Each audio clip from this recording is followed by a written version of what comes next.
au nom du comité d'organisation des assises de la COEPAD-PEA, je vous souhaite la plus cordiale bienvenue. Votre présence à cette grande rencontre traduit nettement votre haut niveau de conscience face à la gravité de la situation d'effondrement total de notre pays. Mais ce qu'elle exprime le mieux, c'est votre foi dans le renouveau de notre nation, votre engagement dans l'effort collectif nécessaire à la reconstruction de notre pays. J'adresse donc des remerciements spéciaux à chacune, chacun de vous et à toutes celles et ceux dont la contribution rend possible cet événement. Chers compatriotes, chers amis, distingués invités, depuis cette nuit fatidique du 6 au 7 juillet 2021 et le sacrifice de notre président odieusement assassiné, notre pays connaît une grave crise touchant tous les secteurs et tous les aspects de la vie nationale. Les groupes armés terrorisent la population. Ils violent, volent, massacrent et assassinent. Ils incendient ou détruisent tout ce qui est symbole de l'État ou équipement public collectif. Écoles, bibliothèques, hôpitaux, banques, commissariats de police. Cependant, je suis conscient qu'ils sont des victimes manipulées par un système invisible et qu'ils ne sont pas les seuls responsables de la déchéance de la société haïtienne. En effet, le corps des femmes est devenu une arène, tandis que les enfants soldats ont perdu leur innocence. Plus de 1000 décès du fait des bandes armées, comme pour maintenir le rythme de l'année 2024 avec 5600 assassinats. Aujourd'hui, le nombre des personnes déplacées internes dépasse 1 million, tandis que la crise humanitaire s'accentue avec 6 millions de personnes en insécurité alimentaire.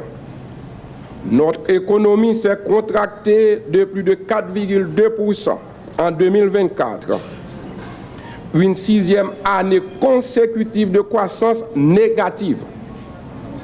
Les entreprises ferment leurs portes.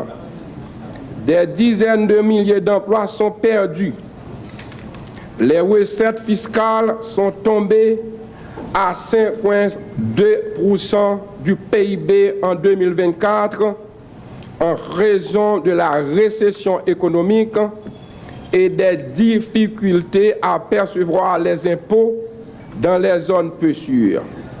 En 2025, le PIB devrait se contracter de 2,2%, alors que l'incertitude politique et la violence des gangs freinent les investissements privés et que la forte inflation réduit la consommation privée. Pour survivre et garder vivant l'espoir, nos jeunes gens et jeunes filles tentent l'aventure de l'émigration, souvent dans des conditions qui mettent en péril leur vie. Celles et ceux qui peuvent arriver à destination doivent affronter d'autres défis liés aux mœurs locales et aux politiques migratoires restrictives des pays d'accueil. Chers compatriotes, chers amis, avec l'assassinat du président, s'est également ouverte une grave crise institutionnelle. Il n'existe donc aucun mécanisme institutionnel prédéterminé pour le remplacer. Avec cela, le pays est entré dans une nouvelle ère politico-administrative. Cette transition où les nouveaux dirigeants ne jouissent d'aucune légitimité que celle conférée par la reconnaissance des instances internationales et bilatérales. Cette transition a déjà consumé 3 accords. Celui du 11 septembre 2021, celui du 22 décembre 2022 et celui du 3 avril 2024. Cette succession d'accords pour la gouvernance de la transition illustrant bien une déficience du cadre normatif, le plus souvent non intégré. À titre d'illustration, l'accord du 3 avril 2024 en vigueur comporte non seulement des vides essentiels, mais également il n'est que passablement mis en œuvre quand il n'est pas tout simplement violé. Par exemple, il n'a pas prévu de présidence tournante. L'Assemblée des partis et l'organe de contrôle de l'action gouvernementale n'est pas mis en place. Visiblement, les élections ne pourront pas se tenir dans les délais. Le processus de réforme constitutionnelle est contesté et retardé. Tous ces manquements et toutes ces approximations sont le vibrant témoignage que la transition se révèle de plus en plus infructueuse. Ajoutez à cela l'incapacité, l'incompétence, l'absence de résultats et l'irresponsabilité des autorités de la transition, enfermées dans des querelles stériles ou indexées dans des scandales à répétition, des actes de corruption, de favoritisme ou de népotisme. Chers compatriotes, chers amis, le tableau dépeint ici est plus que sombre et les inquiétudes pour le pays, pour nous-mêmes, les enfants, nos familles et pour l'avenir sont grandes. Il nous revient donc à nous, partis politiques, élites intellectuelles, sociétés civiles et élites économiques, de travailler à la construction d'une intelligence collective pour proposer à la nation tout entière une théorie du changement en vue d'arrêter déjà la chute libre du pays vers l'abîme et de préparer la voie au grand projet de reconstruction et de développement national. C'est cela le grand intérêt des assises nationales qui nous réunissent ici aujourd'hui. La COEPAD-PEA veut faciliter le débat, confronter les points de vue, les idées et recueillir les propositions capables de servir d'ingrédients dans la construction de cette intersubjectivité opératoire sur les grands enjeux nationaux et sociétaux. En l'occurrence, la gouvernance de la transition, la réforme de la Constitution, l'organisation des élections et un vrai projet de société pour le pays. Chers compatriotes, chers amis, ces assises nationales des regroupements et partis politiques doivent nous rappeler combien la richesse de l'unité dans la diversité au sein de la grande famille de partis politiques haïtiens demeure un enjeu majeur dans le travail de la reconstruction nationale.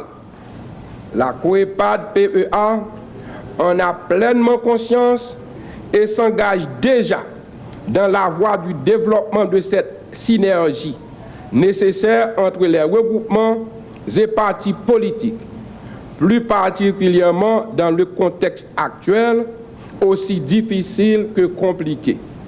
Ces assises nationales doivent aussi raviver notre revendication d'inclusion effective de nos partis politiques dans la gouvernance du pays. Reconnaître des droits et des libertés politiques nécessite de garantir leur effectivité. C'est là aussi le sens de notre combat. Chers compatriotes, chers amis, nous sommes face à une exigence de normalisation, de fixation de règles capables de consacrer l'espace politique et aussi de le détendre. Sinon, le libérer des tensions induites par un environnement social, politique, économique et culturel également sous tension. Notre espace politique a besoin de former, sinon de tracer des lignes d'action convergentes vers plus d'impact, d'efficacité et d'efficience. Nous avons besoin de moderniser les partis politiques et du coup de moraliser la vie politique. Ainsi, chers compatriotes, chers amis, au cours de ces assises nationales, nous allons échanger et discuter. Nous allons interroger la manière dont la transition peut se transformer en un processus efficace, capable de conduire à une normalisation de la situation politique, sociale et économique. La manière dont la réforme constitutionnelle peut conduire à un consensus suffisant pour permettre au pays de sortir de l'inconstitutionnalité et de la crise institutionnelle actuelle. La manière dont le référendum constitutionnel peut garantir une appropriation collective et la légitimité du nouveau texte constitutionnel. La manière d'organiser les élections pour garantir leur légitimité à la fois sociologique et démocratique. Et enfin, la manière d'organiser les partis politiques pour qu'ils puissent répondre aux exigences de modernisation, de moralisation et d'efficacité dans la gouvernance du pays. Chers compatriotes, mesdames, messieurs, chers amis, je commence à être trop long dans mon propos. Je dois vous libérer pour vous permettre d'engager les travaux, les réflexions et les discussions sur ces questions concrètes qui se posent à nous toutes et à nous tous. Je nourris l'espoir que votre présence et votre participation à ces assises nationales initie de manière irréversible votre engagement patriotique pour redonner à notre pays à la fois son âme et sa corpulence, sa fierté, sa dignité et son honneur trahi. Vive Haïti! Merci.